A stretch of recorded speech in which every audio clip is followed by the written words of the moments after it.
Bienvenue sur Top Invest, la chaîne des tops d'investissement. Ici, on parle essentiellement d'entreprises de qualité. Alors, est-ce que Taiwan Semiconductor représente une opportunité d'investissement en date d'aujourd'hui? C'est la question à laquelle on va essayer de répondre en se basant sur les états financiers de la compagnie. Le prix actuel est à $105 l'action et le ticker est TSM. Donc, la première chose qu'on regarde, c'est la tendance des revenus. Est-ce qu'on a des revenus stables ou croissants? Les revenus sont ici en milliards de dollars, donc croissance des revenus, rien d'étonnant, on adore ça. Au niveau de la croissance, ici, sur les 10 dernières années, en prenant comme base décembre 2020, c'est 37% de croissance. 5 dernières années, c'est 36% de croissance. Donc, dans mon évaluation, je prends 15% de croissance. Donc, si la croissance est supérieure à 15%, tant mieux. Mais dans tous les cas de figure, on s'est toujours dit, on ne cherche pas à avoir précisément raison, on veut avoir le moins de tort possible. J'aime bien ce que je vois ici, c'est un checkmark. Maintenant, au niveau de la marge brute, est-ce que la marge brute est stable ou croissante? Stabilité de la marge brute. On adore ça. Au niveau de la marge EBITDA, est-ce que la marge EBITDA est stable ou croissante? Stabilité de la marge EBITDA, on adore ça. Maintenant, j'ai pris ici la marge nette. Pourquoi est-ce que j'ai pris la marge nette? C'est parce que je vais évaluer l'entreprise avec les PER. Je peux prendre la marge nette comme je peux prendre les free cash flow. Je me suis rassuré avant de prendre la marge nette que la marge nette équivaut au free cash flow en date d'aujourd'hui. Donc, c'est la même chose. C'est la raison pour laquelle je prends la marge nette, mais je prête plus d'importance au free cash flow. Donc, la marge nette ici aux alentours de 35%. D'accord? On adore ça. C'est une bonne chose. Et également, passons, on remarque qu'il y a une stabilité des marges nettes.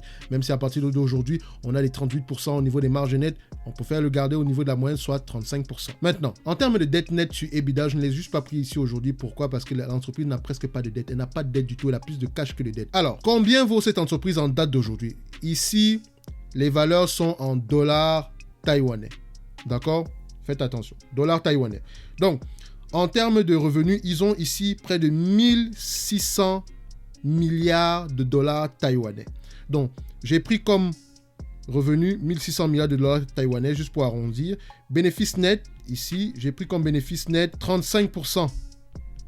D'accord, du revenu, ce qui nous donne 560 milliards de dollars taïwanais. J'ai pris comme PER base 20, 22 et 25. C'est une entreprise qui a l'habitude de s'échanger à peu près à ces niveaux-là.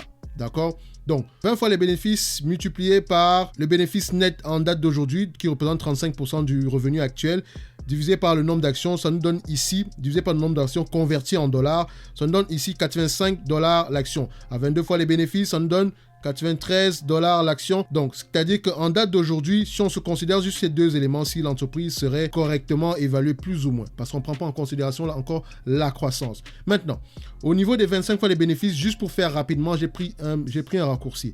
Ici, les bénéfices nets ont été multipliés par 2. Pourquoi? Parce que le revenu a été multiplié par 2, ce qui représente 15% de croissance sur les 5 prochaines années. Ce qui représente ici près de 3200 milliards de dollars taïwanais. 35 fois 3200 milliards de dollars taïwanais, ça nous donne ici 1120 milliards de dollars taïwanais. Qu'on va maintenant multiplier par 25 fois les bénéfices, divisé par le nombre d'actions, converti au dollar actuel, ça représente ici 208 dollars l'action. Donc, je penche plus pour cette moyenne. Si vous avez vu qu'au niveau de la croissance, j'ai pris 15%, alors que l'entreprise a la possibilité de croître généralement à des niveaux plus élevés. En termes de marge, ce sont les marges qu'on a eu l'habitude d'avoir, soit 35 fois de marge, 35% de marge ici, alors qu'en date d'aujourd'hui, on est presque à 38-37 fois.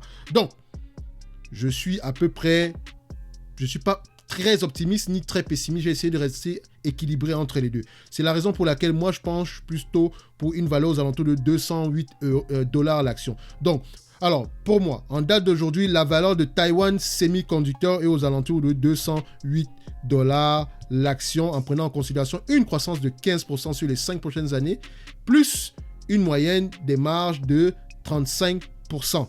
Donc, au prix actuel de 105 €, on a tout simplement une opportunité d'investissement. Mais attention, vous n'allez pas décider d'investir sur une entreprise parce que vous avez uniquement lu les éléments financiers. Il faut lire les rapports financiers, il faut lire les éléments qualitatifs. Qu'est-ce qui fait d'elle une entreprise extraordinaire?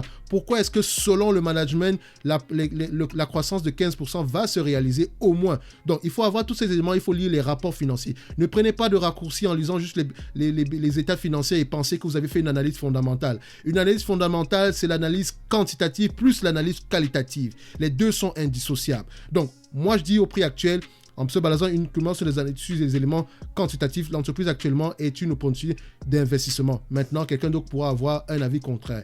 Dites-moi en commentaire ce que vous pensez par rapport à cette entreprise et si elle représente une opportunité d'investissement au prix actuel. Sinon, d'ici là, on se donne rendez-vous à la prochaine vidéo. Portez-vous bien. Merci.